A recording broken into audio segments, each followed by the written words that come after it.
과거 경찰과 법원 공무원이 조폭 출신과 결탁을 해서 마스크 판매 사기 행각을 벌인 일이 보도가 됐었는데요.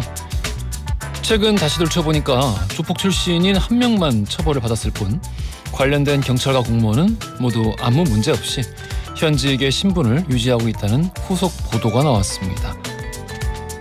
2년 반이 지났는데 기소 자체가 되질 않았대요. 아직 되지 않았다고 말하고 싶네요.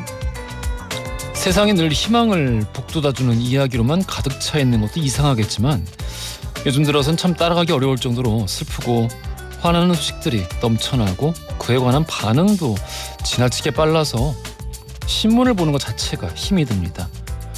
모두에게 엄정하게 적용되는 원칙이 어느 시대에 있었겠냐만 적어도 그런 게 존재하거나 혹은 존재해야 한다는 믿음만은 있었고 그런 믿음으로 인류가 번성했다고 생각을 하는데요. 애초 그런 믿음 자체가 사라져버린 세상이라면 대체 누가 꿈을 쫓고 도전하고 희망을 말하고 아이를 낳고 지난 세대를 존중하고 다음 세대를 염려할지 생각이 많아지는 시기입니다. 7월 27일 목요일 허지웅쇼 출발합니다.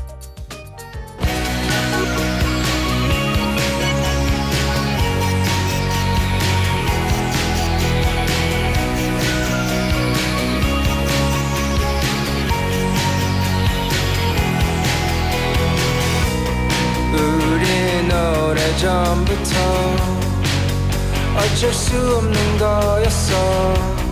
우리 속을 홀로 떠돌며 많이 외로워하다가 어느 순간 태양과 달이 겹치게 됐다며 모든 것을 이해할 수 있을 거야. 하늘에선 비만 내렸어. 뼛속까지 다 젖었어. 얼마 있다 비가 그쳤어. 대신 눈이 내리더니 영화서도 볼 수 없던 눈보라가 뜰때 너는 내가 처음 봤던 눈동자. 쇼 1부 오늘 첫 곡으로 검정치마의 안티프리즈 듣고 왔습니다. 배진희님, 웅디 오늘 하늘 보셨어요? 뜨겁고 이글글거리는 하루지만 하늘의 구름은 뭉글뭉글 예뻐요. 말씀하셨고 어제도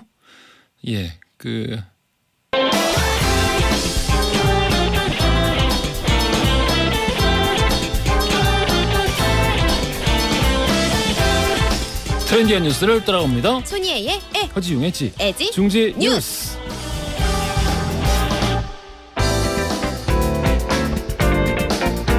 콘텐츠 크리에이터 손예희 씨 나오셨습니다. 안녕하세요. 안녕하세요. 자, 날씨 야구 할까요? 네. 장마. 그렇습니다. 장마는 일단 어제부로 끝난 게 맞나? 맞아요. 오. 공식적으로 종료가 된 거고요. 새벽까지 벼락치는 있긴 하던데. 약간 그 지역별로 약간 다르기는 했지만 그래도 어제 저녁부로는 공식적으로는 종료라고 합니다. 그래요. 그래서 제주도와 남부지방은 25일, 중부지방은 26일 이렇게 각각 장마가 끝난 거라고 하고요. 예. 와, 우리 진짜 비가 많이 온다 했는데 실제 데이터를 보니까 많이 왔습니다. 네, 실제 비가 내린 날이 20.5일이었고요. 하루 평균 31.3mm가 쏟아졌습니다. 예. 이번 장마 기간 동안에. 그래서 강수일수 대비 강수량으로는 역대 장마철 중에서 가장 많은 비가 내린 게 맞다라고 하더라고요. 이거 아마 또 시간 대비로 따지면 더 올라갈 거예요. 아, 그렇죠. 그럴 수 있죠. 예, 너무 한꺼번에 확 쏟아져서 맞아요. 피해를 입은 분들 또 지역이 적지 않습니다. 태풍은 너무 다행이야. 굉장히 강해진 태풍이었는데 초강력이라고 난리 났었는데 저도 뉴스 계속 보고 있었거든요. 중국으로 갔어요. 유난히 좋아하는 것 같네. 아니야. 응? 내가 언제 유난히 좋아해? 아니 활짝 웃는 건 거의 아. 제가 최 근래에 본 표정 중에 가장 좋았던 것 같은데요. 아니, 그럴 리가 없잖아요. 예? 그럴 리 있는 것 같은데. 아유, 그럼. 아니에요? 예, 네, 못 본 걸로 해드릴게요. 그럼. 네. 좋아할 수 있는 그런 얘기가 아니죠. 그래요. 그래요. 자, 우리 첫 번째 뉴스부터 들어가 볼게요. 네, 첫 번째 소식 발전하는 버스 정류장입니다. 네, 요즘에 전국 곳곳에 스마트 버스 정류장이 많이 생기고 있습니다. 그래서 점점 더 좋아지고 있는 버스 정류장의 소식들을 모아봤습니다. 정류장 혹시 그러니까 언제 도착합니다 이런 걸 실시간으로 찍히는 그거 말씀하시는 거예요? 아유, 뭐 그거는 도입된 지 한참 됐고 아 그래요? 정류장 자체가 쉼터처럼 변하고 있는 경우가 굉장히 많아요. 뭐 예를 들어서 뭐 우선 여름에는 시원하게, 겨울에는 따뜻하게 버스를 기다릴 수 있도록 냉난방 설비는 물론이고요. 예. 미세먼지를 정화해주는 공기청정기도 있고, 뭐 휴대전화 배터리도 충전할 수 있고, 뭐 심지어는 와이파이가 가능한 곳도 있습니다. 그러니까 그야말로 스마트 버스 정류장이 많이 들어서고 있는 건데요. 예. 또 더 잘 돼 있는 곳은 위급 상황 시에 대비할 수 있도록 자동 심장 충격기 그리고 혈압 측정기까지 다 갖춰져 있다고 합니다. 이거 좋네. 그래서 우리가 진짜 사실 요즘 같을 때는 날씨가 너무 더우면은 그냥 걷다가도 좀 핑 돌 때가 있거든요. 너무 이게 폭염 때문에 힘드니까. 그럴 때에도 버스 정류장이 이제 쉼터처럼 변했으니까 굳이 버스를 좀 안 타더라도 잠깐이라도 쉬어갈 수 있는 공간으로 점점 변하고 있는 거죠. 어르신들도 그러면은 저기 공원에 계시다가 너무 더우면은 그렇죠. 그 나무에 이제 등치지 마시고 네. 이런 데 가서 잠깐 좀 계시면 되는 거죠? 괜찮아요. 네. 네. 그렇죠. 그리고 좋네. 특히 이제 또 잘하고 있는 지자체들이 있어서 사례를 한번 가져와 봤습니다. 예. 홍천군에서는 버스 기사가 노인 승객들을 조금 더 잘 발견할 수 있도록 정류장에 버스 승차배를 운영을 하고 있습니다. 못 보고 지나갈 수 있으니까. 맞아요. 근데 보통 우리가 버스 안에서 내릴게요 하는 게 하차벨이잖아요. 예. 근데 이제 인적이 좀 드문 곳에서는 분명히 사람이 서 있었는데 그냥 흉 지나가는 일들이 좀 많았던 거예요. 그래서 미리 이제 승차벨을 눌러가지고 여기 사람 있습니다라는 걸 표시해 주는 거고요. 또 히어링 루프 시스템을 설치한 지자체도 있습니다. 바로 히어링 루프? 네, 이제 과천시에서 한 건데, 그러니까 이거는 청각 장애인 및 난청인을 위한 장치입니다. 예. 보통은 이제 귀 듣는 게 좀 청각이 불편하시는 분들은 보청기나 인공 와우를 사용을 하시거든요. 근데 이게 잘 듣고자 하는 장치인데 오히려 소음이 너무 심하면 오히려 더 듣는데 방해가 된대요. 이럴 때 도움을 주는 장치가 바로 히어링 루프 시스템인데요. 예. 요거를 버스 정류장에도 설치를 해서 몇 번 버스 옵니다. 뭐 어느 행 버스입니다. 요거를 안내를 잘 들을 수 있도록 해주는 거죠. 야, 아니 이수연님도 제 고향 철원, 신철원 버스 터미널은 없어졌어요. 대신 키오스크가 또 요즘 키오스크만 있는 거 철원까지도 이렇게 막 잘 돼 있는데 진짜 많아요. 변하는 게 이제 대중교통 관련해서 되게 많군요. 맞아요. 그래요? 버스 정류장이 또 다른 역할을 또 한다고 하고. 맞습니다. 그러니까 버스 정류장 안에 공기청정기를 설치하는 사례들도 있다고 했잖아요. 예. 근데 반대로 그 자체가 공기청정기 역할을 하는 경우도 있습니다. 인공지능을 여기에도 탑재를 해서 실시간으로 이 공기 중 이 도시의 대기 오염도를 측정을 하고요. 이 버스 정류장 자체가 공기청정기가 돼서 미세먼지를 쏙쏙 흡수하고 정화를 하는 시스템이라고 합니다. 특히나 울산광역시에서 요거를 시범 운영을 하고 있는데요. 이제 울산광역시가 그 H중공업이 있어요. 맞아요. 네, 그래서 공기가 조금 안 좋은 도시라고 이제 얘기가 많거든요. 그래서 시범 설치를 해가지고 이제 운영을 해보고 있는데 효과가 굉장히 좋다고 합니다. 공업단지다 보니까 맞아요. 이런 것들에 대한 이 지자체에 관심이 있다. 그렇죠. 세금을 잘 쓰고 있구만. 그렇죠. 운영하고 있는데 효과가 아주 좋다고 합니다. 스마트 횡단보도. 요거는 이제 몇 번 뉴스에서도 본 것 같아요. 네네. 그러니까 예를 들어서 뭐 무단 횡단하려고 하면은 하지 마라. 뭐 요렇게 음성 인식 안내가 나오고요. 네, 차량에도 이제 안내가 되는 거죠. 그렇군요. 네. 야, 뭐 되게 많이 변하네. 점점 좋아지고 있어요. 그래요. 다음 뉴스 가볼게요. 네, 두 번째 소식. 엄마 저 아이스크림 말고 탕후루 사주세요. 입니다. 탕수육? 탕후루요. 아, 탕으로가 아니라 탕후루. 탕후루. 예. 탕후루. 귀여웠죠 방금? 그런 걸 노린 거였구나. 감사합니다. 귀여워서. 그렇게 정적이 흐를 일이냐고. 귀여웠구만. 어쨌든 네, 요즘에 탕후루의 인기가 대단합니다. 예. 네, 탕후루는 중국의 대표적인 길거리 음식 중에 하나인데요. 뭐 딸기나 귤이나 파인애플, 포도 등등 각종 과일을 꼬치에 꿰어가지고 이 설탕이랑 물엿을 입혀서 굳힌 전통적인 디저트라고 합니다. 네. 네, 걸어 다니면서 과일을 편하게 먹을 수 있는 건데요. 특히나 이게 또 알록달록하다 보니까 비주얼도 예뻐서 SNS에 많이 올라오면서 또 유행이 된 거라고 합니다. 뭐 주로 사용하는 과일은 딸기나 샤인머스켓, 체리, 거봉, 뭐 스테비아, 토마토 등등인데요. 거봉 먹고 싶다. 아, 맛있겠죠. 예. 포도 그때 좋아한다고 하셨던 것 같은데. 좋아하지. 열매 한 5-6개를 꽂아가지고 이렇게 만드는 건데 가격은 한 3-4천 원 정도 됩니다. 예. 아이스크림이랑 비교하면 조금 비싼 정도긴 하지만 그래도 요즘에는 또 무더위 시작되면서 과일 자체를 얼려가지고 탕후루를 만드는 아이스 탕후루도 굉장히 큰 인기라고 하더라고요. 아이스탕으로. 뭐 이건 얼마나 하고 실제도 얼마나 인기가 있는 거예요? 뭐 실제로는 10대, 20대에서 인기가 많고요. 예. 점포수로 한번 비교를 해보면 한 브랜드 탕후루 전문점 점포수가 지난 2월에는 한 50여 개 정도였는데 예. 5개월 만에 300여 개가 됐대요. 그러니까 6배로 순식간에 급증을 한 거고요. 요거는 한 브랜드 예시일 뿐인 거니까 전체로 본다면 훨씬 빠른 속도로 많이 늘어났다라고 볼 수 있는 거죠. 카페에서도 팔고. 맞아요. 드셔보셨어요? 저 안 먹어봤어요. 이거 그 혹시 속 비어 있나? 아니요. 그냥 진짜 과일이에요. 아. 과일에다가 설탕을 굳혀서 그렇지. 한 거죠. 그 알 것 같은 맛이라 바삭바삭. 별 관심이 없습니다. 저는 그냥 TMI인데 턱 관절이 별로 안 좋아가지고 그만큼 단단해요? 약간 단단한 것도 있다고 하더라고요. 오. 네, 그래서 지향하는 편입니다. 그렇구만. 그러면 뭐 엄청 큰 옛날 왜 그 자두땡 캔디 같은 그런 느낌인가? 그거 그 정도라고 보시면 돼요. 그런 느낌이라고 하면 되고 뭐 10대 중에서는 지금 1위 간식이라고 할 만큼 진짜요? 굉장히 인기가 많다고 합니다. 충치 조심해야겠네. 그럴 수 있죠. 설탕이니까요. 자, 그러면은 퀴즈는 앞에서 나옵니다. 그렇습니다. 앞에서 퀴즈가 네. 나와요. 오늘의 퀴즈 들어갈게요. 네, 이곳이 점차 발전하고 있습니다. 버스를 기다리는 곳이죠. 어디일까요?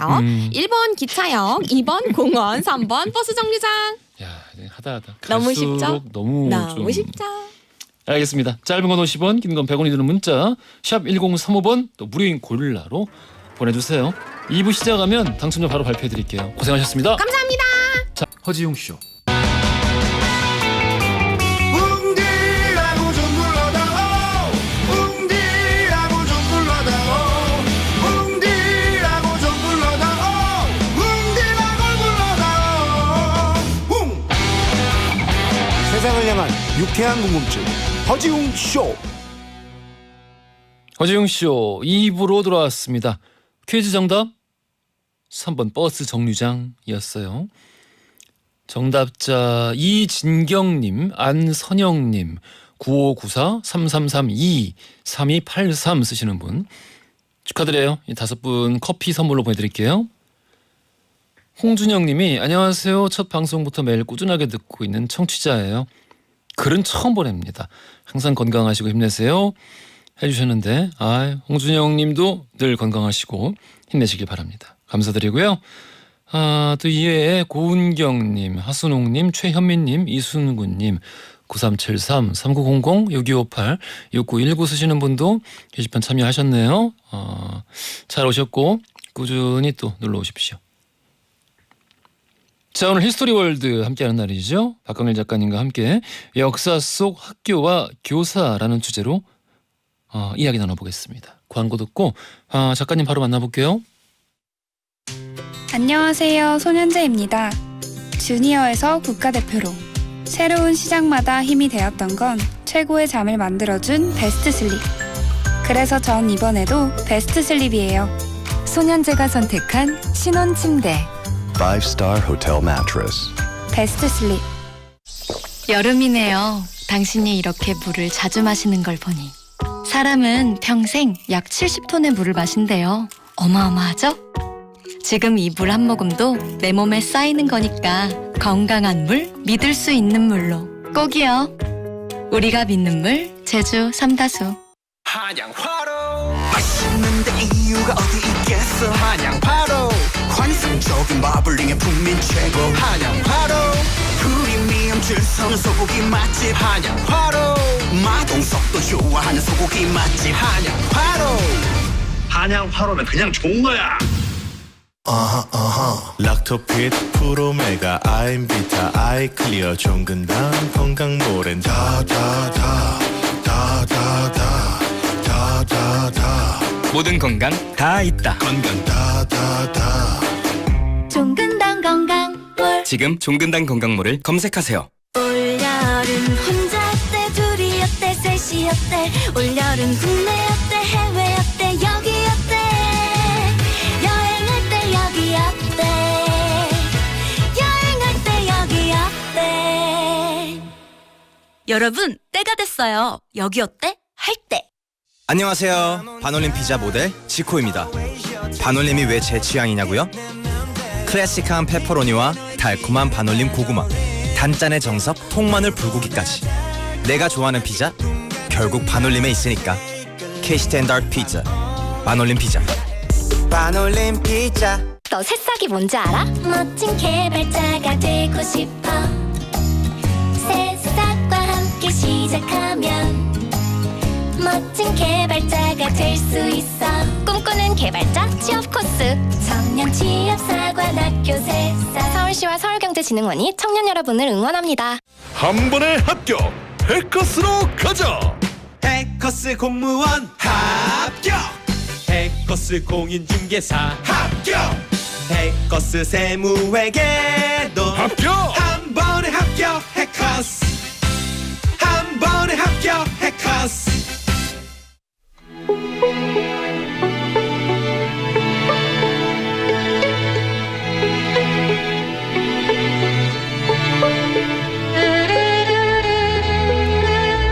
과거 속 역사를 통해 현재를 들여다봅니다. 히스토리월드 역사여행 전문가 역사 귀요미 휘서마천 박광일 작가님 나오셨어요. 안녕하십니까? 안녕하세요. 박광일입니다. 어떻게 이제 지난주 우리가 이제 막 한국 돌아오신 지 얼마 안 돼가지고 네. 이거 어떤 그 만주에 대한 여러 가지 이야기 또 다녀오시면서 느꼈던 바들 이런 것도 여러 가지 들었었는데 좀 피로 같은 건 많이 풀리셨어요? 피로가 그때 좀 시간이 지나면 풀릴 줄 알았는데 안 풀려? 한 2주 동안 있어서 그런지 한 2주는 더 있어야 될 것 같습니다. 진짜요? 2주 동안 있었으면 그냥 거기서 편안했던 거 아니야? 그러니까 오히려 그 마지막 즈음에는 거기가 좀 익숙했었거든요. 근데 이제 또 한국 돌아오니까 그때 약간 긴장했던 것들이 이제 좀 풀리는 느낌? 그런 느낌이 들어서 그럼에도 또 이제 스튜디오 안에 들어오면 뭔가 힘이 나는 그런 것이 있습니다. 그렇군요. 자, 저희가 오늘 안타까운 소식 하나 알려드려야 되는데 허지웅 쇼 우리 시작부터 함께했습니다. 히스토리 월드 역사 코너가 오늘로 시즌 1이 종료됩니다. 내 입으로 이런 얘기를 하게 될 줄 몰랐어. 마음이 아주 좋지 않습니다. 뭐 그 거자필반 회자 정리라고요. 뭐 간 사람도 다시 돌아오고 또 만났다가 또 헤어지는 것이 일상이니까 또 언젠가 다시 만날 것을 기약하면서. 근데 제가 또 개인적으로 역사 얘기를 너무 좋아하고. 그렇죠. 그러니까 저는 여기 프로그램에 올 때 느꼈던 게 성김 선생님도 계시지만 저는 그 역사 게스트가 그 패널이 2명이 더 있는 느낌이었거든요. 그래서 양쪽의 얘기를 조율하면서 저도 들으면서 공부도 많이 됐었는데 조금 아쉬운 느낌이 듭니다. 어떻게든 시즌2로 다시 모시겠습니다. 네, 기다리고 있겠습니다. 서킨 교수님은 일본에 있는데요.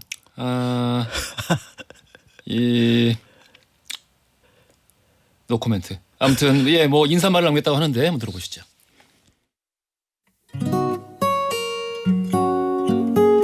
네, 허지웅쇼 가족 여러분 안녕하십니까? 썬킴 인사드리겠습니다.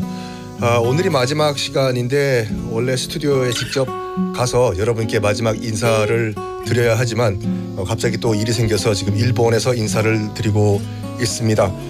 벌써 뭐 3년이 지났네요. 여러분과 함께했던 시간 빨리 지나갑니다. 정말 즐거웠고 감사했고 많은 걸 배웠습니다.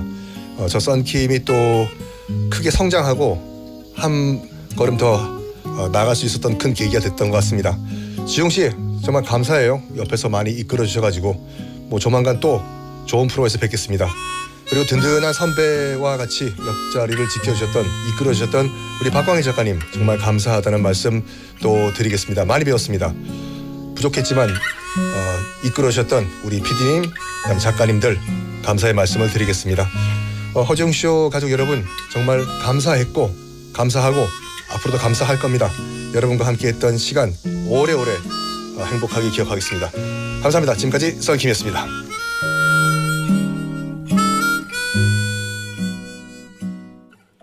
듣고 왔습니다.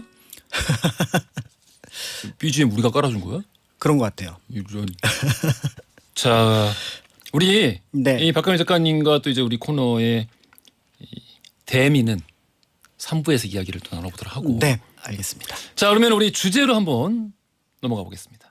사실 이 논란이 계속해서 이어지고 있고 앞으로도 더 이어질 거고. 그렇습니다. 역사 속 학교와 교사에 대한 이야기를 한번 나눠보려고 하는데요. 네.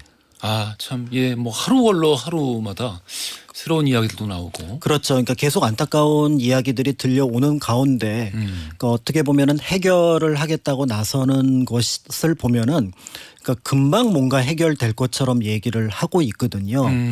그렇지만 제가 이제 역사를 공부하면서 느꼈던 것 가운데 하나가 뭐냐면 해결되는 게 그렇게 빠르게 나타나는 경우도 없고 그런 어떤 또 완전한 것이라고 하는 것들이 시간이 지나면 다시 또 주변 상황의 변화에 따라서 또 불안전해지는 모습들이 나타나거든요. 예. 그렇기 때문에 그거를 어떻게 보면은 좀 구조적으로 좀 파악하고 좀 길게 보려는 시선 이런 것들이 오히려 지금 필요할 것 같은데 여기서도 대안 저기서도 대안 이런 것들이 나오는 것 같아서 조금은 아쉽고요.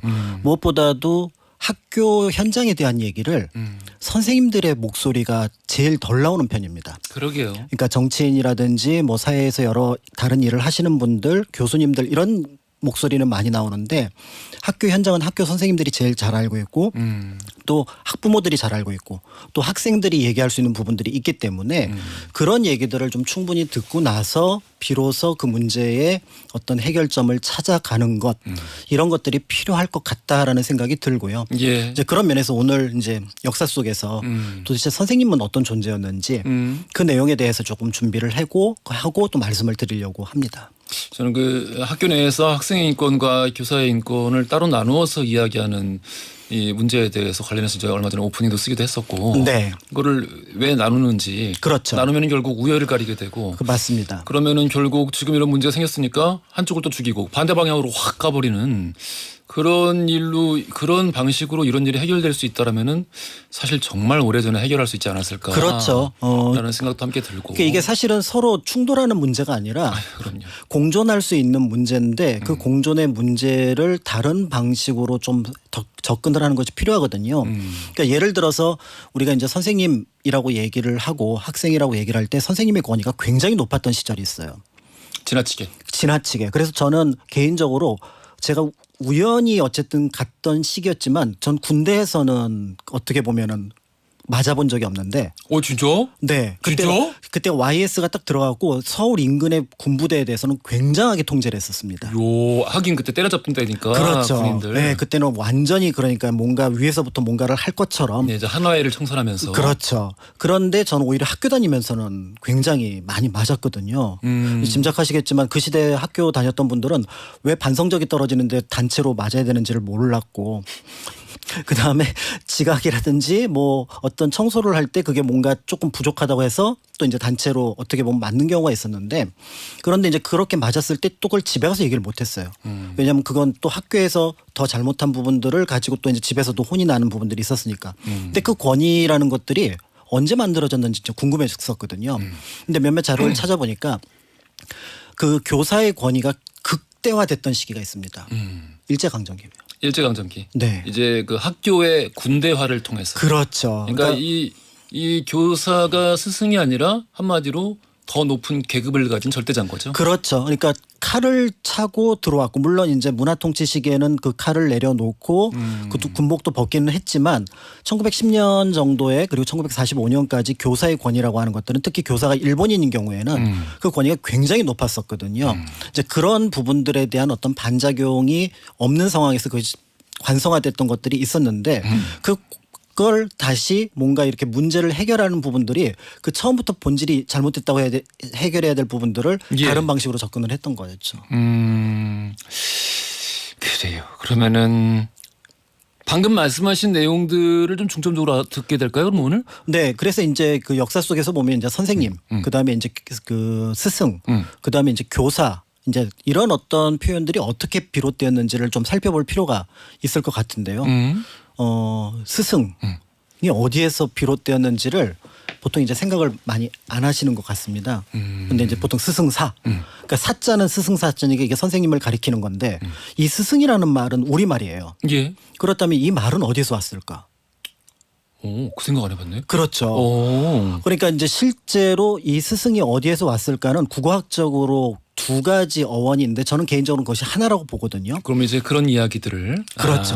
알겠습니다. 그러면 오늘 역사 속 학교와 교사 이 얘기 들어가기 전에 이제 마지막으로 청혼하자면은 아까 이제 말씀하신 거 들으면서 아까 생각이 났는데 이 과학 이론에 있어서 네. 막 계속 발전하는 것 같잖아요. 옛날에는 뭐 지구가 평평하다고 했다가 동글다고 했다가 옛날에는 뭐 그러다고 했던 것이 지금이 사실 맞는 걸로 나오고 그렇죠. 근데 계속 발전하고 있다고 생각하는데 이 한쪽에서는 이게 더 나은 이론이 나면은 바로 이제 반증이 되고 더 좋은 걸로 그렇게 이렇게 교체가 되고 발전한다라고 주장하는 사람들이 있는 반면에 또 이제 한쪽에서는 사실은 과학과는 아무런 관련이 없는 또 전혀 합리적이지도 않은 그런 과정들을 통해서 주로 정치적으로 그렇죠. 이 패러다임 자체가 변화하는 것이다라고 이제 토마스 쿤 같은 경우는 주장을 했었는데 저는 이게 말씀하신 것처럼 이 실제 그 이해 당사자들의 주장이나 이 말보다는 뭐 이제 정치인이나 이런 사람들의 입을 통해서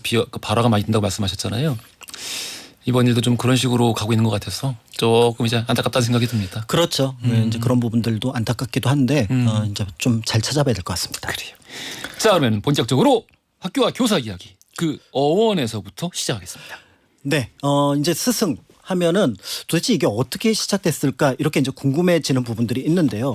그럼 태초에 선생님이 누구였을까? 선생님은 누구냐? 그러니까 태초에 저 사람이 나의 선생님이야. 라고 할 때 그 선생님이 이게 중국 같은 경우는 뭐 공자 같은 존재를 떠올릴 수 있지만 우리가 이제 고구려 백제 신라에서는 딱 그런 인물이 떠오르진 않거든요. 우리나라에서 그렇죠. 왜냐하면 예, 이게 예, 우리나라에서 만들어진 낱말이니까. 예. 그럼 우리나라에서 태초에 나의 선생님은 누구였을까? 아버지, 어머니. 그렇죠. 아버지, 어머니였지만 아마 태초의 스승은 자연 무당이었을 겁니다. 샤만입니다.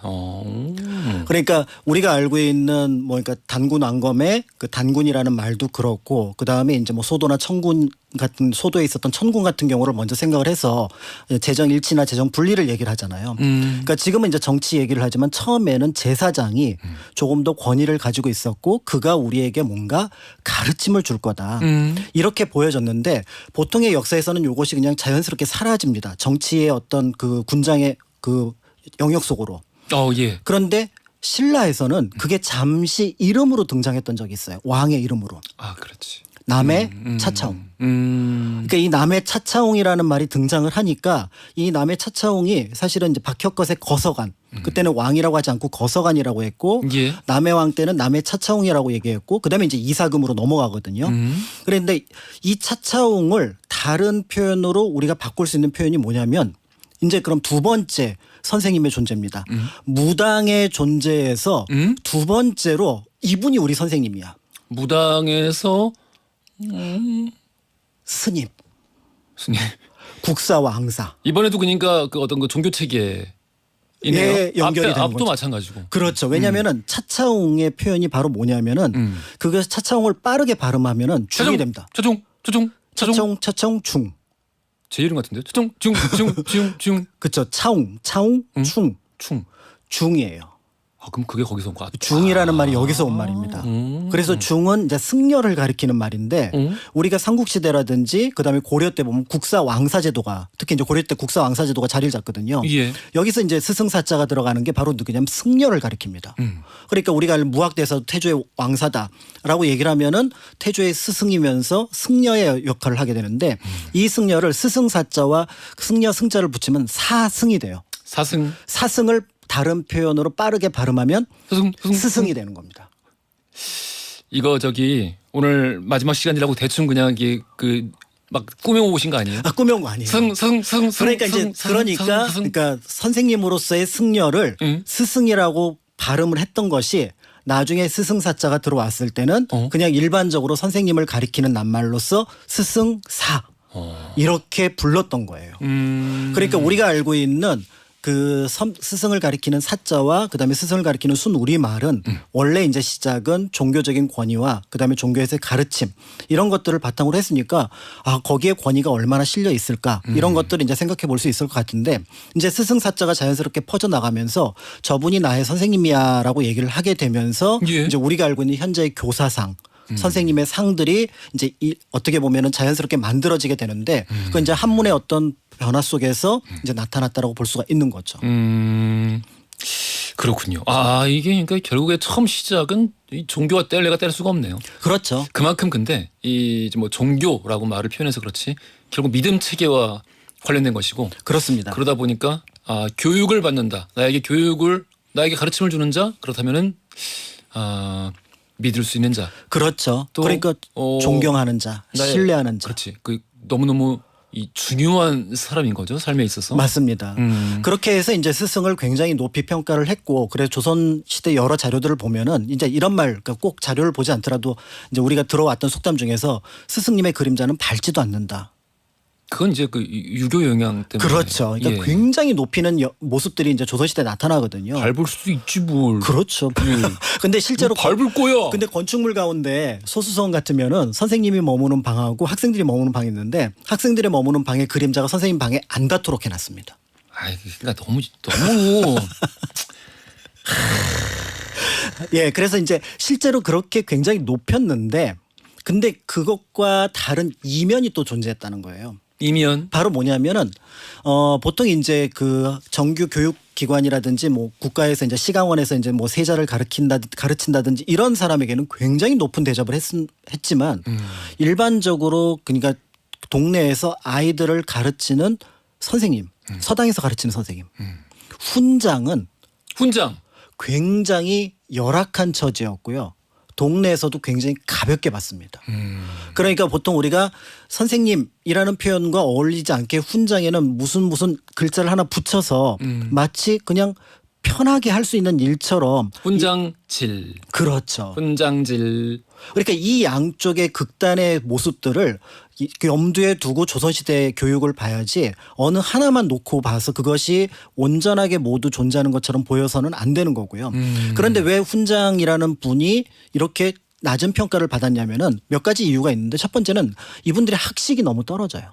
훈장이라는 분들이 그렇습니다. 왜냐하면은 정규 교육기관에서는 일을 할 수 없으니 그러니까 동네에서 아이들을 천자문을 가르치는데 천자문도 제대로 못 가르치는 경우가 종종 있고요. 아 가르치시는 분들이 네. 그다음에 두 번째는 신분이 굉장히 낮은 사람들이 자신의 어떤 처신을 피하기 위해서 그러니까 예를 들어서 뭔가 신분을 숨기기 위해서 훈장 노릇을 하는 경우가 종종 있습니다. 그러다 보니까 훈장의 어떤 그 바라보는 시선들도 굉장히 차가웠고 또 때에 따라서는 그렇기 때문에 굉장히 열악한 생활을 했으니 이 두 개가 공통적으로 맞물리면서 훈장이라고 하면은 그렇게 좋은 평가를 받지 못했던. 그러니까 조선시대의 그러니까 선생님과 훈장이라고 하는 존재가 서로 약간 극단에 있었던 걸 볼 수가 있는데 예? 이제 그런 면에서 볼 때 우리가 어떤 것에서 선생님의 모습을 찾아야 될지 이런 것들을 이제 상정을 할 때 너무 조선시대를 모범으로 삼을 수는 없는 그런 부분들도 있지 않을까라는 생각이 드는 거죠. 조선시대를 모범으로 삼는 사람들이 또 얼마나 있겠습니까마는 꼭 거기서 가져오는 분들이 많아요. 옛날에는 선생님이 이랬는데. 그래 맞아. 특히 이제 옛말 같은 경우 그렇죠. 이런 거를 예전에는 스승에 이러면서 그렇죠. 그렇지만 이제 사실은 진짜 선생님의 어떤 여러 사례들을 놓고 보면은 선생님이 이제 가지고 있는 것들은 제자와의 어떤 관계 속에서 서로 이제 발전하는 모습들을 보여주는 거지 어느 선생이 일방적으로 그러니까 학생들을 가르치거나 이런 모습들은 나타나지 않거든요. 예. 이제 그런 것들을 염두에 둔다고 한다 그러면은 좋은 선생님 밑에 좋은 제자가 있고 좋은 제자 위에 좋은 선생님이 있거든요.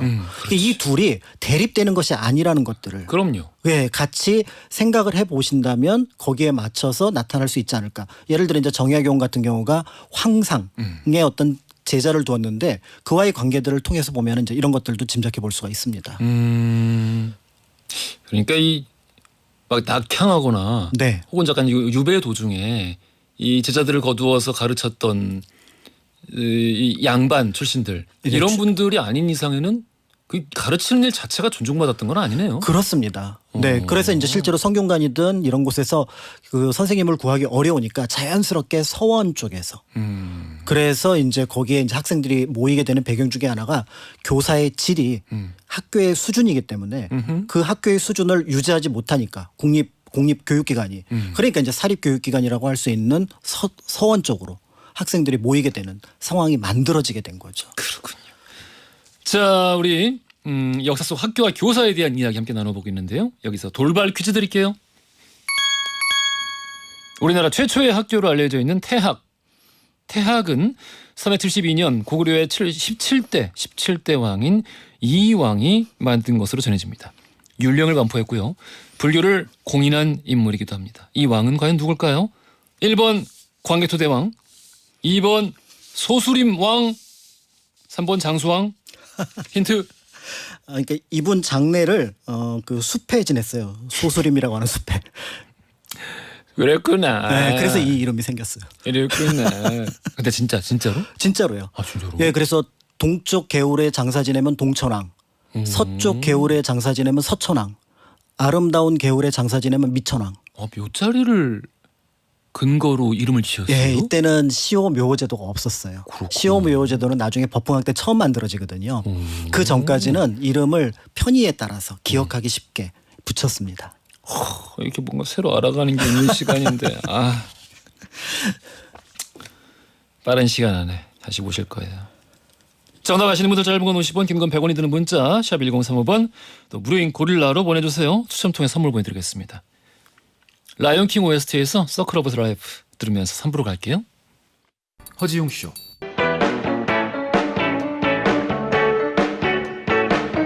그래 알고 있어 심심한 걸 졸린 점심시간 너무나 싫어서 라디오를 들으면서 혼자서 달리는 12시 5분 그 여름날 밤 라디오의 음악 속에 잊을 수도 없는 춤을 춰 귓가를 울리는 운비 목소리에 믿을 수도 없는 꿈을 꿔 이제는 정오의 바쁜 햇살 아래 헤드폰을 쓰고 춤을 춰 귓가를 울리는 슬픈 음악 속에 나눌 수도 없는 춤을 춰 여러분은 지금 삶이 행복해지는 순간 허지웅 쇼를 듣고 계십니다. SBS Love FM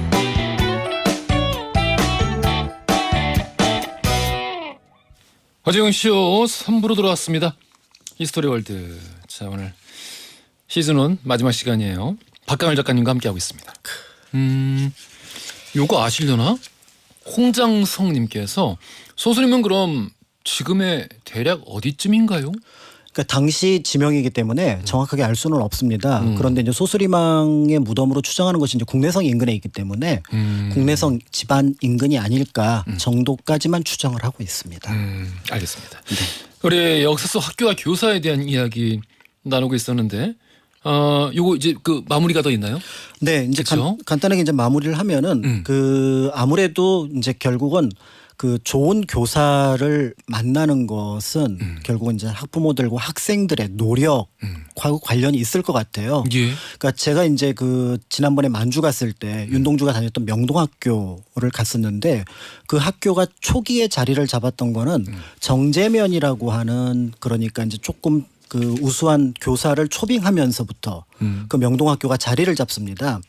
그런데 이제 그분이 원래 이제 그 명동학교, 그러니까 원래 서울 쪽에서 활동을 하다가 그 만주 용정까지 가니까 조건을 내걸었어요. 바로 뭐냐면은 제가 하는 교육은 기독교와 관련이 있으니까 마을 분들이 기독교를 믿어주셨으면 좋겠습니다. 그게 제 조건입니다. 라고 얘기를 했는데 원래 이제 그 김야견을 포함해서 용정에 이제 이주했던 분들이 그 어떻게 보면 유학자들이거든요. 예. 근데 그 유학자들이 좋은 선생님이라는데 그럼 우리가 바꿔야지. 그러니까 선생님의 의견에 바꾼 겁니다. 그러면서 정재면 선생이 들어오고 또 다른 선생들이 들어오게 되면서 그러면서 명동학교가 용정 지역의 명문으로 자리를 잡게 되었거든요. 그러니까 선생님을 어떻게 대하느냐 그리고 그 어떻게 대하느냐에 따라서 또 그 학교가 어떻게 바뀌느냐 또 그 학교가 어떻게 바뀌느냐에 따라서 거기에 있는 학생들이 어떻게 달라지느냐 이런 부분들이 선순환을 만들어냈던 사례라고 볼 수가 있는데요. 예. 그런데 그 선생님을 신뢰하지 못한다거나 또 때에 따라서는 뭔가 자신의 통제하에 두려고 할 때는 결국은 그 선생님이 제대로 역량을 발휘하지 못한다면 결국은 또 제대로 내 아이가 교육을 받지 못하지 않을까 여기까지 생각이 이른다면 조심스럽게 접근을 해야 될 것 같고요. 사실은 이건 이제 원칙론이기 때문에 이거를 현실에 적용시키는 데 있어서는 예전하고는 또 다릅니다. 명동학교는 굉장히 조그만 학교고 예. 거기에 모였던 분들은 굉장히 선의만 있는 분들이었어요. 그런데 지금은 선의만 있는 것이 아니라 또 때에 따라서는 거기서 뭔가 이익을 취하려는 사람들도 있거든요.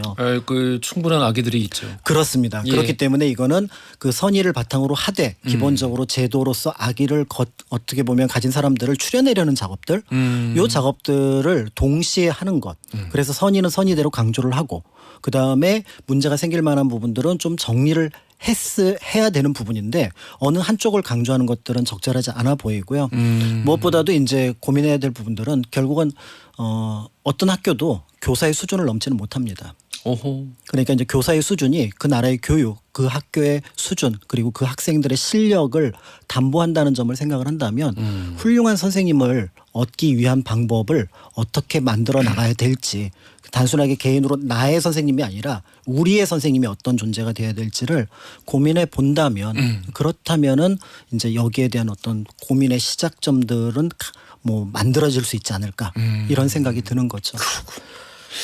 여러 가지 생각이 들게 되는 이 말씀드렸어요. 왜냐하면은 요즘 앞에서 우리가 또 이야기 짚고 넘어가긴 했습니다만은 여러 가지들 시끄러운 일들도 있고 그렇죠. 해결돼야 되는 일들 반드시 흐지부지되지 않고 반드시 이 마무리되고 어떤 식으로든 대안이 나와야 더 이상의 억울한 일들이나 네.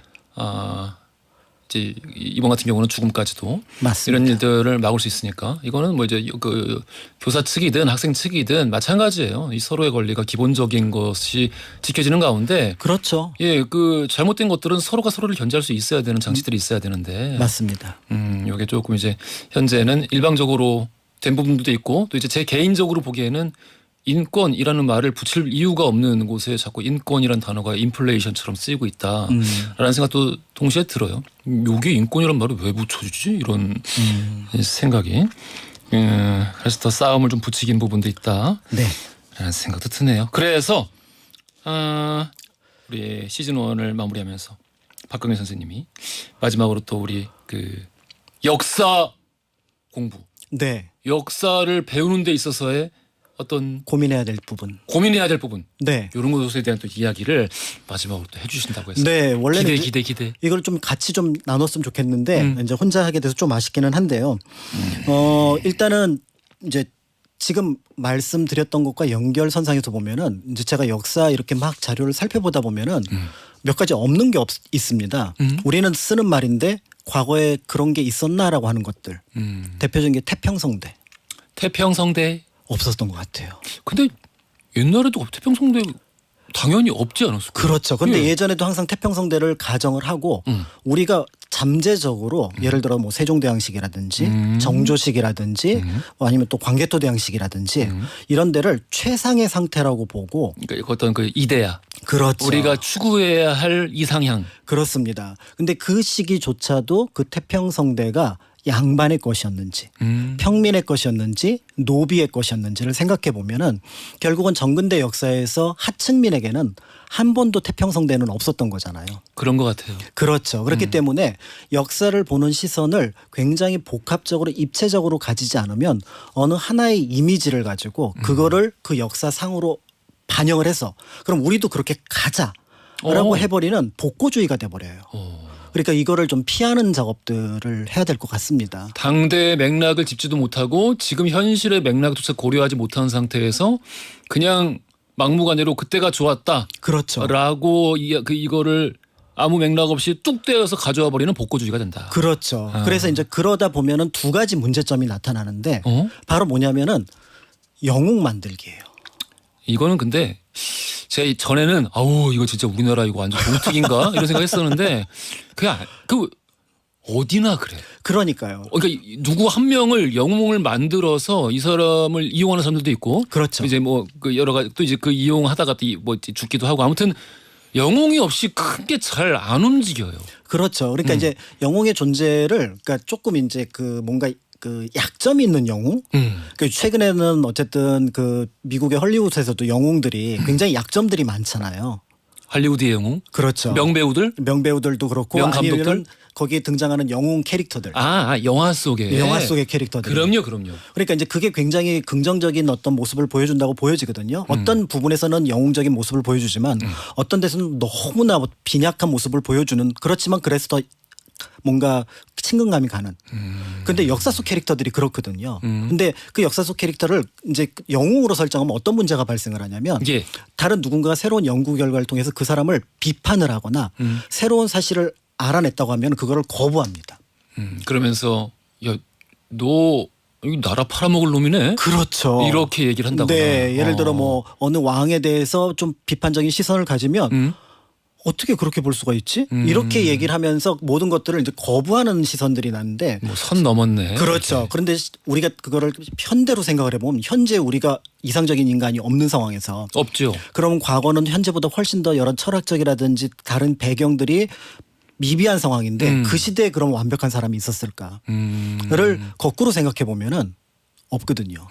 그럼 뭐 현재에 없는 사람들이 과거에 있을 수 없으니 그렇다고 한다면 그 사람들도 여러 약점들이 있고 그 약점들을 인정한 상태에서의 나만의 영웅을 충분히 만들 수 있거든요. 예. 이제 그렇게 역사를 본다면 일단 역사가 조금 더 많은 것들을 받아들일 수 있는 어떤 배경이 만들어지게 되고요. 그런 부분에 있어서의 그 역사를 배우고 공부하고 또 다른 사람의 역사에 관한 견해를 들음에 있어서 좀 여유를 가져라. 여유를 가지면 좋을 것 같아요. 헤드룸을 가져라. 그렇습니다. 그러니까 이분이 모두 100이면 100 다 완벽한 게 아니라 한 6, 70 완벽해도 그 완벽함이라는 거는 보통 사람들은 가져가기 어려운 거거든요. 그것만으로 충분한데 한 3, 40의 어떤 약점 전 그게 다행이거든요. 그래야 저도 뭔가 노력을 하면 저분의 반의 반 정도는 할 수 있지 않을까라는 생각을 하거든요. 근데 저분은 태어나면서부터 모든 것들이 완벽했다? 이렇게 보게 되면은 때에 따라서는 뭔가 역사를 받아들이는 것도 어렵고 그분을 그냥 내가 존경하는 존재가 아니는 그냥 타자화시키는 그런 어떤 과정들이 만들어지게 되니까 그게 조금 이제 좀 불합리해질 수 있다라는 말씀을 드리고요. 그러니까 역사는 숭배의 대상이 아니고 어쨌든 공부하는 거잖아요. 그렇죠. 공부하는 거에 있어서 우리가 입을 닥치게 만들면 안 되죠. 그렇죠. 예. 이제 그리고 이제 그것과 연결해서 또 하나가 바로 뭐냐면 고대 영토 문제. 고대 영토 문제. 네. 그러니까 이제 고구려는 당연히 이제 영토가 명확하게 나와 있는데 예. 이제 고구려 말고 예를 들어 뭐 백제가 그다음 일본과 이제 뭐 산동반도 그다음에 이제 그 이전에 있었던 굉장히 넓었던 영토 예. 이런 것들을 얘기를 하는데 과연 그때 영토가 어떤 의미가 있었는지를 한 번만 더 들어가 보면은 결국은 지금처럼 철책 그어 놓을 수 있는 상황이 아니었거든요. 예.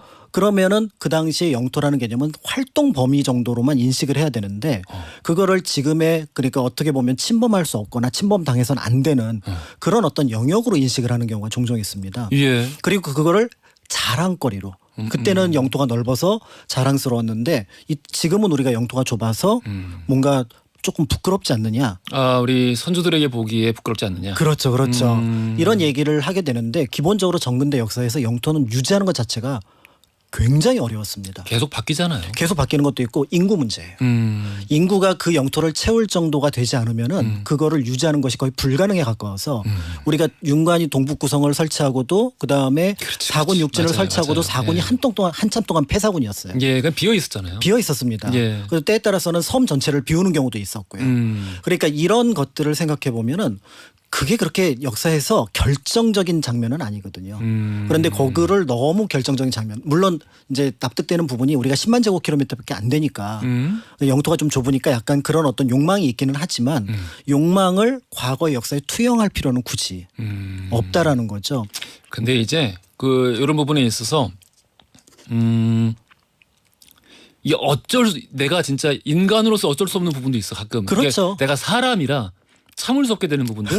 그러니까 이를테면은 평소에 자꾸 이 엉뚱한 부분들에 있어서 우리 역사를 자기 거로 우기는 이 상대가 있다고 치면은 그게 이제 문제가 돼요. 굉장히 화가 나 있는 상태에서 그러니까 도대체 왜 저럴까라는 의문을 이제 자주 가졌던 상황에서 또 방금 말씀하신 이 종류의 문제가 생기면은 나도 과격하게 반응하게 돼요. 솔직히. 그렇죠. 그거는 맞습니다. 그래서 그거는 과격하게 반응하고 그러고 또 거기에 대해서는 대응을 하는 것이 맞습니다. 예. 그런데 이제 그것이 유일한 가치가 되거나 최고의 가치가 되어서는 안 된다는 거죠. 그건 너무 과거에 갇혀 있는 거지. 많아요. 그래서 지금도 고대사를 즐겨서 살펴보시는 분들 중에 상당 부분은 영토와 관련해서 바라보고 있고요. 그런 면에서 이제 항상 비판이 되는 게 누구냐면 신라거든요.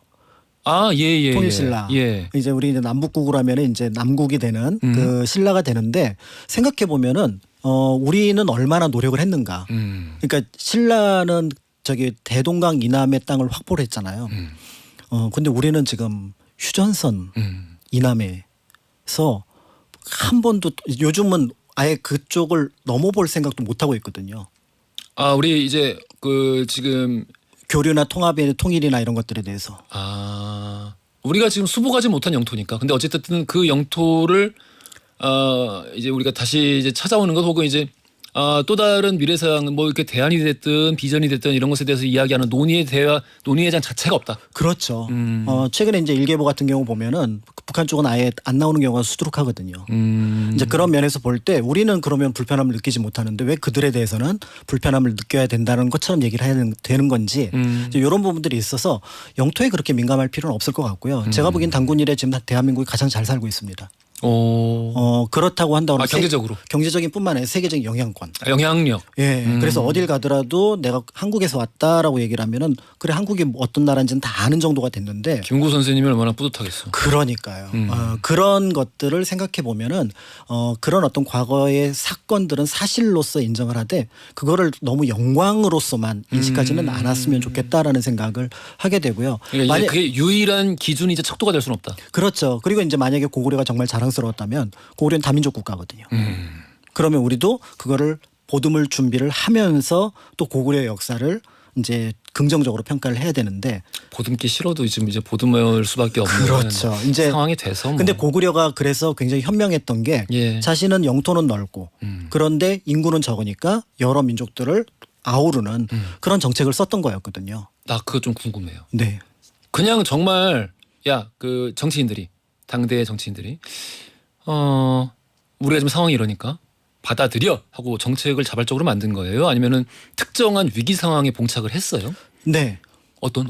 이거는 전자야 후자야? 후자에 가깝죠. 왜냐하면 그 영토에 있는 사람들이 그 종족이니까 그 영토와 종족을 같이 흡수하는 겁니다. 그 영토만 흡수하는 게 불가능해요. 종족만 흡수하는 것도 불가능하고. 그러니까 영토와 종족이 같이 넘어오는 과정이니까 지금 이제 뭐 우리가 말갈이라고 부르는 숙신 같은 경우가 그때 같이 들어오게 되잖아요. 이제 이런 어떤 것들이 그때 이제 만들어지는 거죠. 그러니까 굉장히 현실 감각을 발휘해서 현실에 맞춰서 정책을 펼쳤다고 볼 수가 있습니다.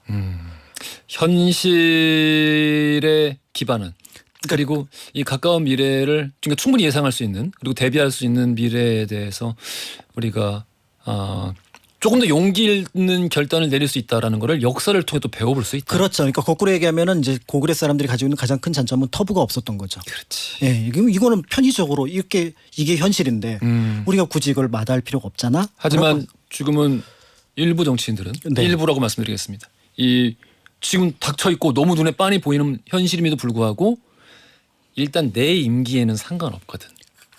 그러면 적극적으로 하지 않습니다. 괜히 해봤자 유권자한테 욕만 먹겠지. 자, 우리 또 다음 이야기. 네, 그런 면에서 볼 때 이제 우리가 고민해야 될 것들이 제가 이제 그 독립운동 역사와 관련된 자료들을 많이 보는 편이고 답사도 많이 하는 편이거든요. 그런데 이 독립운동의 역사를 볼 때마다 굉장히 뿌듯한 게 많습니다. 그럼요. 왜냐하면은 주변 나라들 중에서 독립운동의 역사가 그렇게 많지 않기도 하고요. 한국 정도로 이렇게 진짜 오랫동안 끈질기게 독립운동을 한 경우가 없었거든요. 그런데 이제 거꾸로 묻죠. 만약에 독립운동가들을 모셔다가 이 자리에 앉혀놓고 왜 그렇게 힘들게 자신의 생명, 가족 모든 것들을 버리고 그걸 걸고 독립운동을 하십니까? 라고 물어본다면 그 이유가 있을 거 아니에요. 이유가 있겠죠. 네, 그 이유를 조금 종합해 보면은 야, 우리가 차별받잖아. 우리 나라가 없으니까 제대로 된 주권을 갖고 있지 못하니까 차별받잖아. 라고 얘기를 하셨을 것 같아요. 그러면은 그 독립운동을 했던 가장 큰 이유는 상대방이 미워서가 아니라 우리가 차별받지 않고 다른 나라 사람처럼 살고 싶은데 그걸 일제가 막은 거거든요. 그러니까 일제를 몰아내고 우리만의 나라를 만들자라는 것이 독립운동의 취지였다면, 그러면 우리가 그런 독립운동의 역사를 배웠다면 그럼 우리는 차별하지 말아야죠. 이 우리 민족이 또 이제 억울한 거 못 참습니다. 그렇죠. 저도 진짜 억울한 거, 나 타인의 억울함에 너무 예민한 편이라서 이거 좀 약간 이 조금 이렇게 좀 참 톤다운 시킬 필요가 있죠. 어디 상담하는데 이거 저 문제라고 그러더라고요. 너무 감정이 그런 발전하는 것도 경우. 그거 문제라고 하더라고요. 병이라고. 아무튼 못 참아요. 예, 역사 공부하고 있으면은 군데군데 계속 보여요. 그들 그렇죠. 억울함이 동기부여였어. 그런데 이제 그런 독립운동의 역사가 다른 나라에 없다면 거꾸로 얘기하면 우리는 거의 모든 사람들이 독립운동의 역사를 배우거든요. 근데 그거에 대한 성과라든지 거기에 참여했던 희생이라든지 이런 거는 배우는데 그 가치는 차별을 없애는 거였다면 사실 한국 사회에서 이제는 우리는 높은 위치에 있어요. 주변에 한국이 높은 위치에 있기도 하고, 그런데 우리는 누군가를 지금 차별할 준비를 하고 있는 것 같아요. 그들을 차별하지 않을 준비를 하는 게 아니라. 그러니까 요거는 계속 머릿속으로 생각을 하시면 돼요. 지금 마음이 닿지 않더라도 머릿속으로 생각을 계속 하는 순간 어느 순간 그게 머릿속의 생각이 가슴으로 옮겨오고 그러면은 독립운동을 했던 선열들이 그래 내가 독립운동을 한 보람이 적어도 이 대한민국이라는 나라에는 계속해서 유지가 되고 있구나 이렇게 얘기를 하시지 않을까라는 생각을 하게 되는 거죠. 이렇게 권리를 침탈당한 상황에서 나 혼자, 나 개인이 억울한 일이 없게 해야겠다라고 생각하는 사람들은 친일파가 되었고, 네. 나와 내 이웃들, 내 공동체가 함께 억울한 일이 있어서는 안 되겠다라고 생각하는 분들은 독립운동을 하셨다. 그렇습니다. 라는 생각까지 네네. 가 닿는 것 같습니다. 오늘 또 이제 이 시간 마무리해야 되는데, 박가민 선생님 진짜 나는 진짜 이 같이 하는 시간 내내 행복하고 즐거웠어요. 저도 허지용 쇼 준비할 때마다 너무 즐거웠고 내일은 또 어떤 얘기를 어떻게 나눌 수 있을까 이게 정말 뭔가 설레면서 또 그러면서 그 설렌 힘으로 그 자료를 봤었거든요. 잠깐 쉬었다가 그러니까. 또 조만간 청취자분들을 뵙도록 하겠습니다. 빨리 돌아오세요. 네, 알겠습니다. 자, 돌발 퀴즈 정답 2번 소수리왕이었고요. 이순구님 78558259 쓰시는 분 세 분께 선물 보내드리겠습니다. 자, 히스토리 월드 지금까지 박건희 작가님이었어요. 감사합니다. 감사합니다. 허지용 쇼.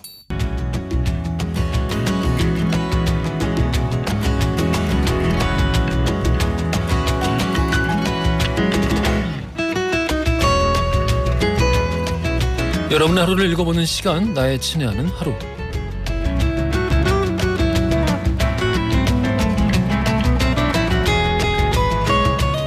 지금 이 시간 여러분들 어떤 풍경 안에 서 계시는지 나눠주세요. 사연과 신청곡으로 참여해 주시고요. 신청곡은 제목만 써서 보내주셔도 괜찮습니다. 짧은 건 50원, 긴 건 100원이 드는 문자 샵 1035번, 또 무료인 고릴라로 함께 해주시면 돼요. 사업에서 소개되는 모든 분들은 커피 쿠폰을 저희가 보내드리고 있습니다. 방수경님, 아빠 칠순 기념으로 여름 휴가 다낭 갔다가 오늘 돌아와서 웅디 라디오 들으며 귀가 중이에요. 휴가 중에도 허지용 씨는 진리죠? 오늘도 잘 들을게요. 오, 다낭. 잘 건강하게 무사히 잘 다녀오셨으니 참 좋습니다. 아버지도 많이 좋아하셨어요? 1938 쓰시는 분. 이틀 뒤면 제주로 휴가를 떠납니다. 얼마 만에 여름 제주인지 모든 걸 훌훌 떨쳐버리고 잘 즐기고 올게요. 마이클 부블레의 Feeling Good 신청합니다 하셨어요. 오, 제주.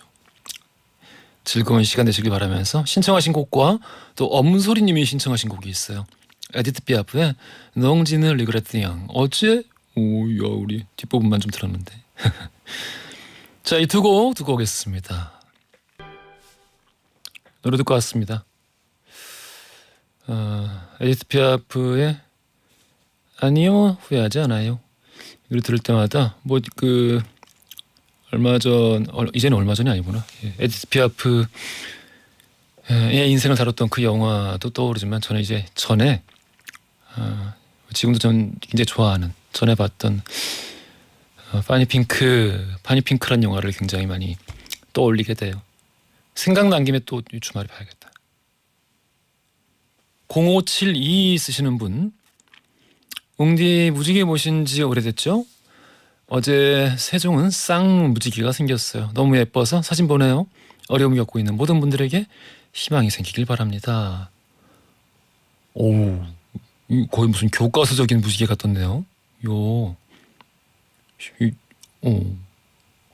안 그래도 여기저기에서 이렇게 막 무지개 사진들 찍어서 어제 오늘 올리시던데 이렇게 잘 나온 건 또 처음 보네요. 잘 찍으셨습니다. 김현수님이 너무 덥고 그러니까 다들 건강 조심하자고 이렇게 말씀하시면서 무한궤도의 여름 이야기 신청하셨고요. 7795 쓰시는 분은 장모님하고 가족들과 함께 강원도 고성으로 캠핑을 왔습니다. 애들은 바다에, 아내는 벌써 맥주 먹고 자고 있고 장모님과 저는 바다 보면서 지금 이 방송 듣고 있어요 하시면서 노래 신청하셨습니다. 사진도 보내셨네요. 고성 참 가본 지 오래됐네요. 진짜 아무것도 없었는데 그때는.